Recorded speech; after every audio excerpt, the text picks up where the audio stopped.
जब एक नई नवेली दुल्हन को पता चलता है कि उसका पति उसमें इंटरेस्ट नहीं ले रहा है। दरअसल वो जो पति होता है उसका, वो अमीर घर का लड़का होता है, और जो दुल्हन थी, जो वो लड़की थी जिसकी उससे शादी हुई थी, वो भी एक बहुत बड़े घराने से थी।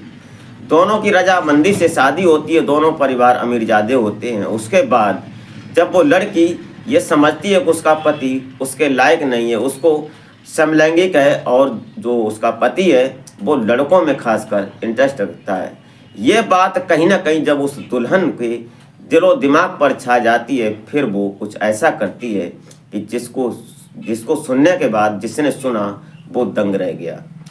क्या होता है उस लड़की के साथ और क्या किया उस लड़के ने, वो जानेंगे इस वीडियो के माध्यम से। तो आप इस घटना में अंत तक जरूर बने रहिएगा और कहानी को समझने की कोशिश करते हैं, और आशा करते हैं कि आप अपने परिवार, अपनी फैमिली के साथ बेहद खुश होंगे, मस्त होंगे और खुशनुमा ज़िंदगी का लुत्फ़ उठा रहे होंगे। तो वीडियो में आगे बढ़ने से पहले आपसे बस वही एक छोटी सी रिक्वेस्ट कि अभी तक अगर आपने हमारे चैनल को सब्सक्राइब नहीं किया है तो सब्सक्राइब कर लें, एक लाइक करके एक छोटा सा कमेंट अवश्य कर दिया करें, ताकि मेरा हौसला बढ़ता रहे। और हमें आपके प्यार और सपोर्ट की सख्त ज़रूरत है। मैं आभार व्यक्त करता हूँ, आपको नमन करता हूँ। तो नमस्कार, आदाब, शास्त्रीय काल। मैं अजय कोहली। आज की जो सच्ची कहानी मैं आपको सुनाने जा रहा हूँ, ये कहानी छत्तीसगढ़ की राजधानी रायपुर और रायपुर के एक अमीर साहब रहने वाले, वहाँ के एक संपन्न परिवार जिनका नाम होता है रमन मरांडी, और उनकी पत्नी और उनकी 2 बेटियां होती हैं। कुल मिलाकर परिवार में 4 सदस्य होते हैं। अब 4 सदस्यों में जो इनकी बड़ी बेटी होती है जिसका नाम रिया होता है, ये अमेरिका से पढ़ाई करने के बाद जब वो अपने घर आती है, और घर आने के बाद जो रमन जी होते हैं, इन्होंने उसकी अच्छे घराने में शादी करवा दी। शादी हो जाती है, उसके बाद वो अपनी ससुराल चली जाती है और अपने परिवार को संभालने लगती है।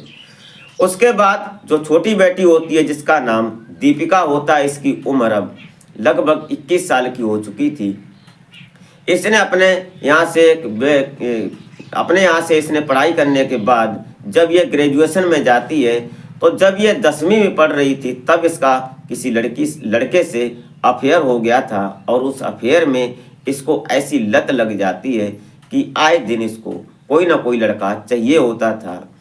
ये बात कहीं ना कहीं वो हजम नहीं कर पाती है और उसको ऐसी लत लग जाती है। उसके बाद एक दिन ऐसा हो जाता है कि जब वो लड़की अपनी 12वीं क्रैश कर लेती है, उसके बाद जब ये ग्रेजुएशन में जाती है, तो वहाँ पर पढ़ने वाले जो लड़के थे उनमें से शायद ही कोई ऐसा बचा होगा जिसको उसने आजमाया नहीं और जिसको उसने अपने हुस्न का सवाब चखाया नहीं। ये सब चल रहा था। उसके बाद बड़े घरानों की लड़की थी जो रमन मरांडी होते हैं, ये एक स्टील के कारोबारी थे। इनकी कई एक फैक्ट्रियां थीं यहाँ रायपुर में। उसके बाद इनका संपन्न परिवार था और ये रईस लोगों में, एक इज्जतदार लोगों में इनकी गिनती हुआ करती थी। जब ये लड़की ग्रेजुएशन कर लेती है, उसके बाद इनके पिता सोचते हैं कि अब बेटी की शादी हो जानी चाहिए, क्योंकि उम्र लगभग 21 साल की हो चुकी थी। और इधर जो ये दीपिका होती है, दीपिका देखने सुनने में बेहद खूबसूरत थी, क्योंकि संपन्न परिवार से थी। दोनों लड़कियां खूबसूरत थीं। उसके बाद जो दीपिका थी, दीपिका ने कई बार अपने पिता से कहा कि वो आगे की पढ़ाई करना चाहती है, लेकिन उनके पिता बोलते हैं कि देखो बेटी, अब शादी की उम्र है और शादी हो ही जानी चाहिए। लेकिन वो जब मानती नहीं है तो उन्होंने कहा कि देखो, ये बात हम बिल्कुल नहीं मानेंगे। और ये बात कहीं ना कहीं जो उनकी पत्नी होती है वो भी सहमति जताती है और दीपिका को समझाने की कोशिश करती है। उसके बाद जब दीपिका की शादी की चर्चा होने लगती है, तो बड़े घरानों की बात थी, रिश्ते आने शुरू हो जाते हैं। और जब रिश्तों की बात शुरू हो जाती है तो एक दिन पता चलता है कि गोवा के रहने वाले थे कुणाल, और कुणाल का परिवार जो था वो गुटखा किंग नाम से मशहूर थे। इसलिए जब वहाँ का रिश्ता इनको मिलता है तो इनके दल बल के साथ रमन मरांडी अपने परिवार और अपनी फैमिली और उनका जो सिस्टम था, उस सिस्टम के हिसाब से 2-4 गाड़ियाँ लेकर जब गोवा पहुँचते हैं कुणाल के यहाँ, तो कुणाल का जब सिस्टम देखा जाता है तो वो कहीं ना कहीं एकदम खुश हो जाते हैं और उनके समाज, उनकी लेवल के हिसाब से वो वहाँ रिश्ता तय कर देते हैं। और दीपिका साथ में गई हुई थी और जो कुणाल था वो भी देखने सुनने में बेहद खूबसूरत था, लेकिन एक साफ और सज्जन परिवार था। उसके बाद जब दोनों की शादी तय हो जाती है, 2 महीने का वक्त गुजरता है और उसके बाद जो रस्मों रिवाजें होती हैं उन रस्मों रिवाजों के तहत दोनों की शादी संपन्न करा दी जाती है 2019 में। शादी होने के बाद जब ये दोनों पति पत्नी के रूप में आ जाते हैं, जब दीपिका अपनी पत्नी के रूप में कुणाल को पाती है, लेकिन उसकी पहले से एक लत थी कि उसको कोई ना कोई मर्द चाहिए होता था। अब ये कुणाल जो होता है, कुणाल खासकर जब बेड पर होता था तो खड़ा नहीं उतरता था और वो कुछ उस लड़की में जो दीपिका थी, उसकी पत्नी थी, उसमें इंटरेस्ट नहीं लेता है। ये बात कहीं ना कहीं धीरे धीरे ये महसूस करती है दीपिका कि हमारा पति हम में क्यों नहीं इंटरेस्ट लेता है, ऐसी क्या बात।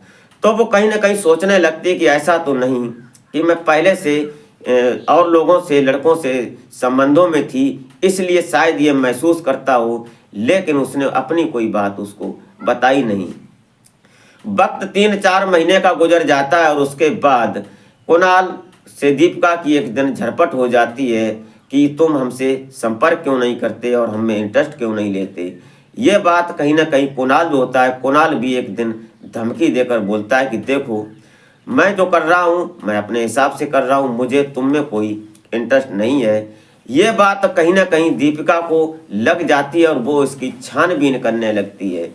एक दिन कुणाल का फ़ोन दीपिका के हाथ लग जाता है और वो उस फ़ोन से जो उसकी रिकॉर्डिंग और डिटेल्स कॉल्स देखती है, जो व्हाट्सएप चैट होती है उनमें देखती है, तो उसको पता चलता है कि हमारा पति जो कुणाल है वो कहीं ना कहीं गे है और वो लड़कों में संपर्क रखता है और लड़कों में ही इंटरेस्ट रखता है।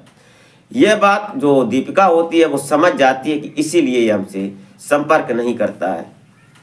धीरे धीरे ये बात चली, लगभग 5-6 महीने का वक्त गुजरा और उसके बाद दोनों में इतनी टेंशन बढ़ जाती है कि इन दोनों ने फैसला कर लिया कि अब हम अलग अलग रहेंगे, एक दूसरे के साथ नहीं रहेंगे। आपसी सहमति के बाद दोनों ने कोर्ट में अर्जी लगाई और अर्जी लगाने के बाद दोनों का तलाक संपन्न हो जाता है। तलाक होने के बाद लगभग 2-4 महीने गुजरते हैं और उसमें जो इनको एलोमनी जो रुपए मिलते हैं, जो उस तलाकशुदा महिला को जो रुपए दिए जाते हैं, वो इस दीपिका को करोड़ों में रुपए मिले थे। इस पैसे से उसने वहीं पर गोवा में एक फ्लैट खरीदा और वहाँ पर ये शिफ्ट हो गई और वहीं पर अकेले रहने लगती है। जब ये अकेले रहने लगती है, लेकिन इससे पहले ये जो दीपिका होती है, दीपिका क्लबों में जाती थी और कई लड़कों से संपर्क करती थी। आदत इसकी वही थी। अब वो बिना पति और बिना किसी मर्द के कैसे रह सकती थी। जब 1-2 महीने का वक्त गुजरता है, कमरे में पड़े पड़े बोर होने लगती है। उसके बाद एक दिन इसने प्लान बनाया कि चलते हैं कहीं क्लब में। तो ये पहुंचती है और वहां जाकर वहां क्लब में अच्छी तरह से हर तरह की व्यवस्था की गई थी, जो नहीं होना चाहिए था, लीगल अनलीगल हर चीज़ की वहाँ व्यवस्था थी। उसके बाद वहाँ का जब रवैया देखती है तो ये कुछ ड्रिंक्स करती है और ड्रिंक्स करने के बाद इतनी टाइट हो जाती है कि वहाँ पर जो 2 बॉक्सर होते हैं अफ्रीकन मूल के, लंबे चौड़े हट्टे कट्टे नौजवान, उनकी तरफ इसकी नज़र जाती है और कहीं ना कहीं ये उनमें इंटरेस्ट दिखाने लगती है, उनकी तरफ आकर्षित होने लगती है। और जब नाचती है, डांस करती है, उसके बाद ये उनके पास भी जाती है, तो कहीं ना कहीं वो भी महसूस करने लगते हैं। लेकिन उसके बाद जब ये वहाँ से निकलती है और निकलने के बाद उनको इशारा करके बोलती है कि हमारे साथ चलोगे क्या आज, तो वो दोनों तैयार हो जाते हैं। उसके बाद ये अपने फ्लैट पर लाती है और फ्लैट पर लाने के बाद दोनों का जो ड्रिंक्स का सेशन था वो शुरू हो जाता है। तीनों लोग मिलकर जो कुछ आपत्तिजनक चीज़ें थी उनको खाते पीते हैं। उसके बाद ये टाइट हो जाते हैं और फिर इनका प्रोग्राम शुरू हो जाता है। जो अफ्रीकन मूल के दोनों नौजवान थे, उन्होंने इस प्रकार से इसके साथ आज संबंध बनाए जो कि इसकी हालत ख़राब हो जाती है। कम से कम ये 3 दिन तक बेड रेस्ट लेती है। उसके बाद इसकी हालत सुधार होने लगती है। इन्होंने प्राकृतिक और अप्राकृतिक तरीके से इसके साथ संबंध बनाए और कहीं ना कहीं ये उनकी दीवानी हो जाती है और फिर ये उनके साथ रहती है।